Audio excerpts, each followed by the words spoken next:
Yakobo 2:13.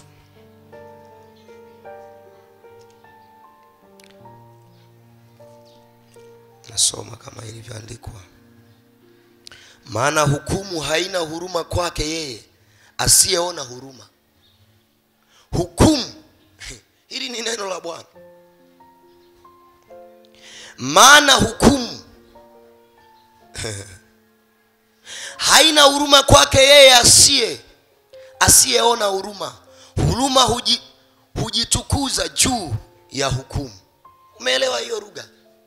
Huruma ni kubwa kuliko hukumu.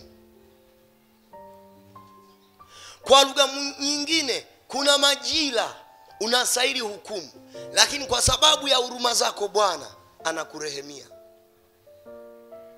Kwa sababu huruma ni kuu kuliko hukumu na inajitukuza juu ya hukumu.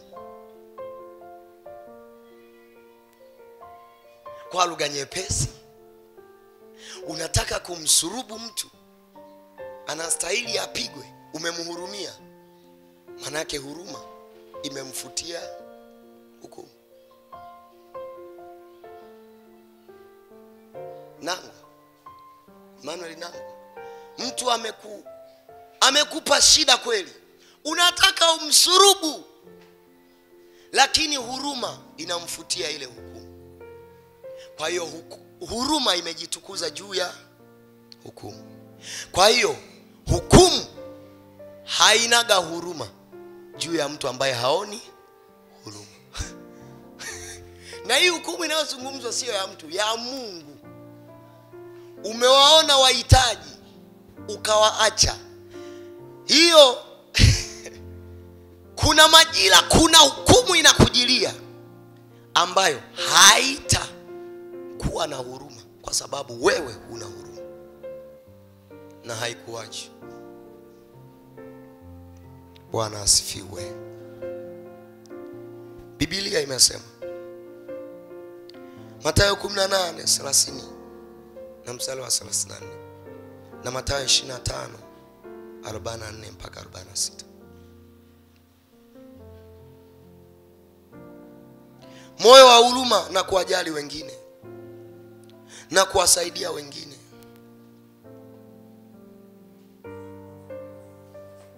Moyo wa rehema, kusamehe na kuachilia. Unasamehe, unaachilia ndugu yako. Unamsamehe. Ni kweli amekukwaza, lakini mhurumie ndugu yako. Ni kweli unafurahia anavyoumia jinsi ulivyombania amani, lakini Biblia inasema tafuteni amani tena kwa bidii na watu wote, na huo utakatifu ambaye hakuna atakayezingia mbingu pasipo nao. Wewe unafurahia anavyoteseka, unafurahia. Nimembania, nimemkaba koo, sawa. Subiri Bwana na wewe akukabe koo. Taeleza. Na ukikabwa koo na Mungu hakuna kukondolea hiyo roba. Ukipigwa koo, anapigwa, nani anakuondolea? Nani anaweza kugusa mkono wa Mungu aondoe? Hamna. Hivi Mungu akitangaza hukumu juu yako, nani anaweza akatangaza rehema? Hamna. Mungu akitangaza hukumu, ametangaza hukumu. Sasa anasema hukumu hiyo hukumu haionagi huruma juu ya watu wasio na huruma. Haionagi rehema juu ya watu wasio na rehema. Hiyo hukumu itawajilia wote wasio na rehema za Bwana. Najua ni ngumu meza hivyo hivyo. Meza na ndodozi kamili. Bwana asifiwe. Nani ambaye hajawahi kukosea?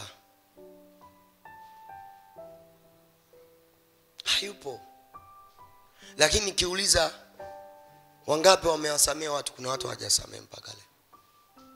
Kabisa. Sema mchungaji unamaanisha nini?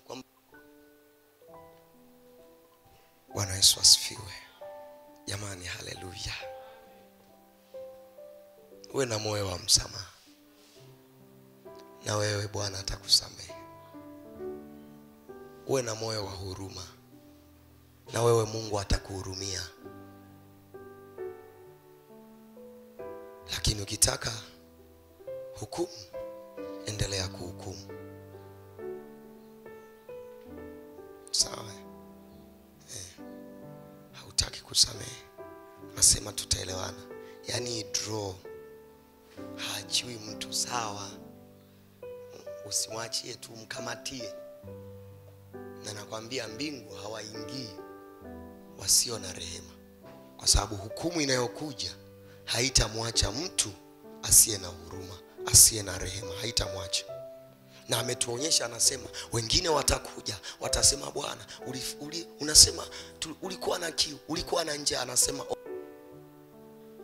ondokeni, kwa sababu nilikuwa na njaa hamkunilisha, nilikuwa na kiu, nilikuwa hospitali hamkuja kuniona, nilikuwa na ziki yangu hamkuja, mliniacha. Ondokeni, kwa sababu majira ya wewe ni kuhurumie. Wewe hauna huruma, na yeye hajipingi. Nasema msiposamee watu makosa yao, na Baba yenu wa mbinguni hata. Na hii amesema Yesu, sio mtume. Sio mtume yeyote unayemsikia katika dunia hii. Yesu mwana wa Mungu. Huwezi ukaikwepa. Cha tatu, kwenda kwa unyenyekevu na Mungu wako.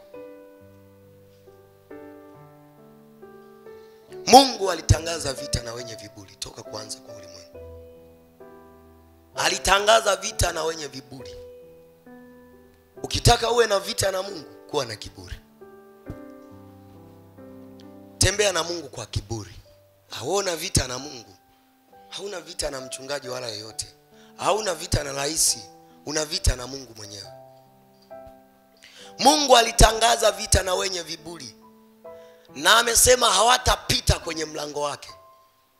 Yaani akitangaza hiyo vita, yeye ni mshindi. Kwa hiyo wenye viburi wote tuwasikitikie kwa dakika chache, kwa sababu siku zote wataendelea kushindwa na wataendelea kuanguka. Ili mtu aanguke, kiinuke kiburi. Na kiburi kimewaangusha wengi. Kiburi kimewashusha wengi. Mungu anasema kati ya mambo anayapendelea aliyoyataja kwenye Mika 6:8, anasema kuenenda kwa unyenyekevu na Mungu. Mungu alitangaza vita na wenye viburi toka kuumbwa kwa ulimwengu.